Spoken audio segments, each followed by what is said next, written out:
Sore ini kita dapat melaksanakan konferensi pers. Pada kesempatan sore ini ingin kami sampaikan press release tentang perkembangan penyidikan perkara dugaan tindak pidana korupsi pada Kementerian Pendidikan Budaya Riset Teknologi atau Dikbudristek dalam program digitalisasi pendidikan tahun 2019 sampai dengan tahun 2022. Penyidik pada Gedung Bundar sebelumnya telah menetapkan tersangka terhadap 4 tersangka, dan dalam perkembangannya penyidik melakukan pendalaman, pemeriksaan dan pemanggilan terhadap para saksi kurang lebih 120 dan juga 4 ahli. Dari hasil pendalaman, keterangan saksi-saksi dan juga alat bukti yang ada pada sore dan hasil dari ekspos telah menetapkan tersangka baru dengan inisial NAM. Terkait dengan perkembangan ini, di sini sudah ada Pak Dirdik. Untuk waktu dan tepat kami persilakan Pak Dirdik. Terima kasih Pak Kapus Penkum.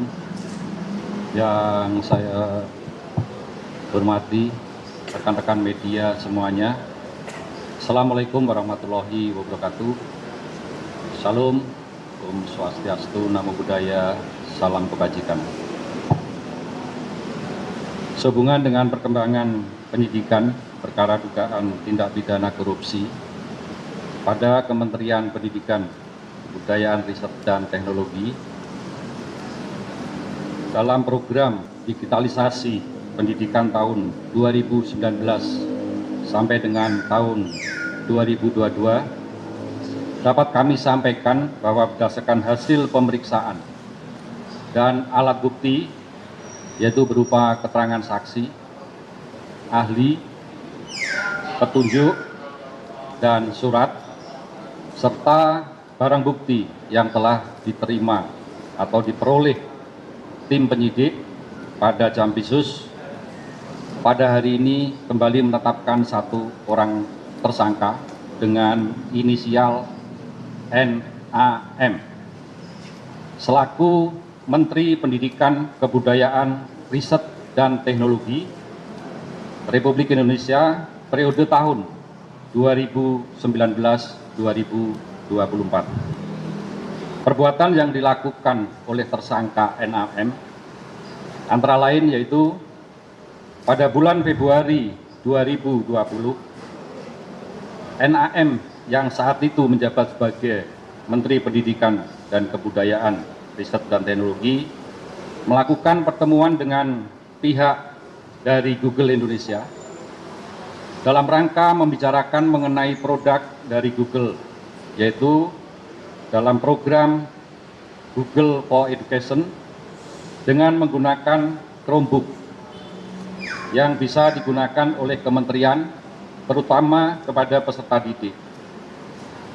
Dalam beberapa kali pertemuan yang dilakukan NAM dengan pihak Google telah disepakati bahwa produk dari Google, yaitu Chrome OS dan Chrome Device Management atau CDM, akan dibuat proyek pengadaan alat teknologi informasi dan komunikasi atau TIK.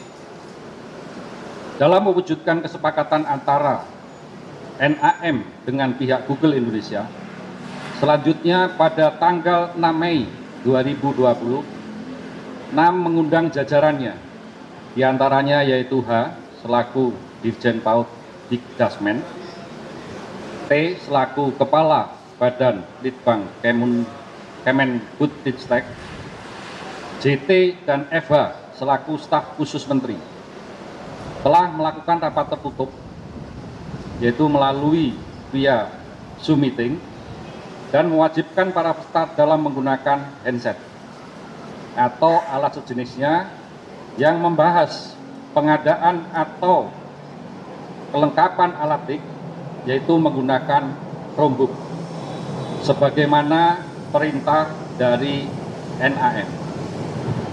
Sedangkan saat itu pengadaan alat TIK ini belum dimulai. Untuk meloloskan Chromebook produk Google, Kemendikbud sekitar awal tahun 2020, NAM selaku Menteri menjawab surat Google untuk ikut partisipasi dalam pengadaan alat TIK di Kemendikbud. Padahal sebelumnya surat Google tersebut tidak dijawab oleh Menteri sebelumnya, yaitu ME, yang tidak merespon karena uji coba pengadaan Chromebook tahun 2019 telah gagal dan tidak bisa dipakai untuk sekolah garis terluar atau daerah terluar tertinggal terdalam 3T.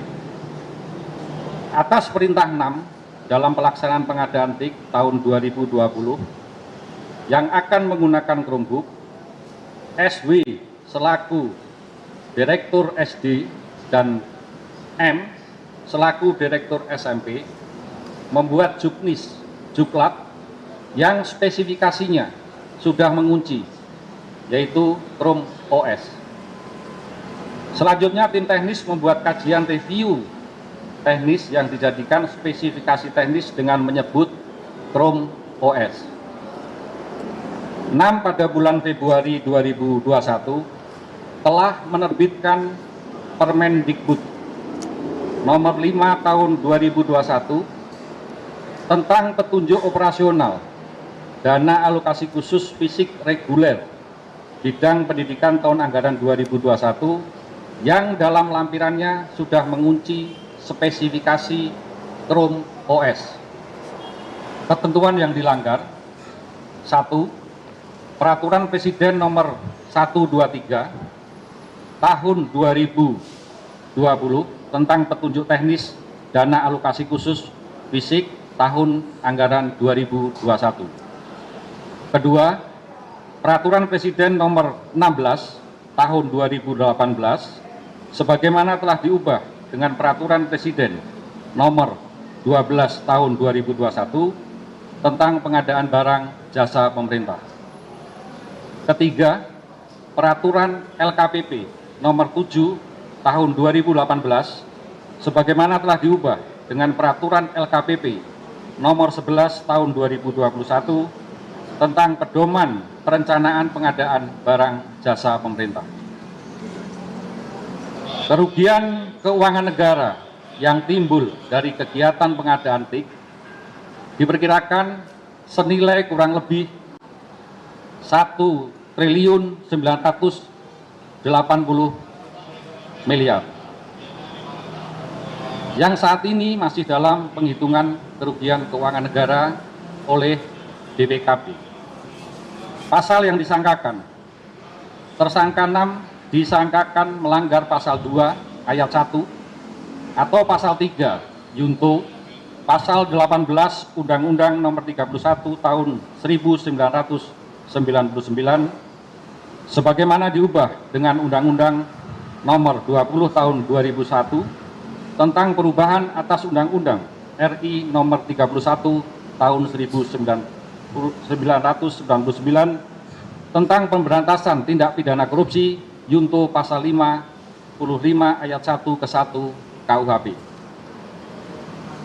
Untuk kepentingan penyidikan, tersangka NAM akan dilakukan penahanan di rutan selama 20 hari ke depan sejak hari ini tanggal 4 September 2025 bertempat di Rutan Salimba Cabang Kejaksaan Negeri Jakarta Selatan. Demikian yang dapat kami sampaikan. Saya ini wassalamualaikum warahmatullahi wabarakatuh. Salam, Om Santi Santi Santium. Demikian rekan-rekan, saya rasa sudah cukup lugas dan komprehensif apa yang disampaikan oleh Pak Dirdik ya. Kami Itu Pak pertanyaan Pak, tapi saya jarang-jarang ketemu Pak. Nggak saya Pak. Hah? Total keuntungan Pak. Itu nanti. Saya dulu. Itu ya. Pak, Kami. Pak Cahyo, Pak. Ini kan tadi dijelaskan bahwa di menteri sebelumnya suatu tidak direspon, kemudian pada Menteri Nadiem direspon. Apakah memang ada kedekatan khusus dengan Google dengan pihak tertentu keduanya. Terus Pak soal Mbak, itu yang kedua soal investasi nih Pak, benar nggak sih Pak yang sekitar April itu ada investasi dari Google sekitar $100 juta, dan di mana peran Google sejauh ini, karena kan sudah disebutkan tadi bahwa ada kerjasama lah Pak. Jadi rekan-rekan media, dari pertanyaan dari Tempo maupun dari media yang lainnya tadi, saya sampaikan itu salah satu yang nantinya masih akan kita dalami.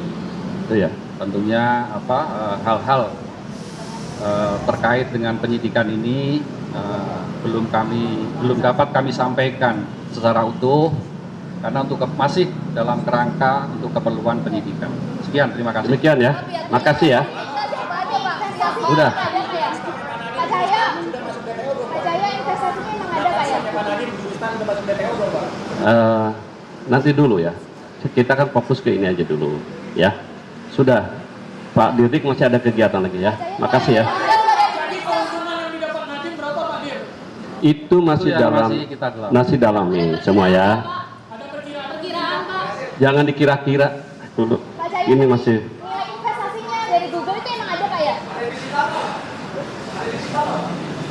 Gimana? Ada yang disita Pak?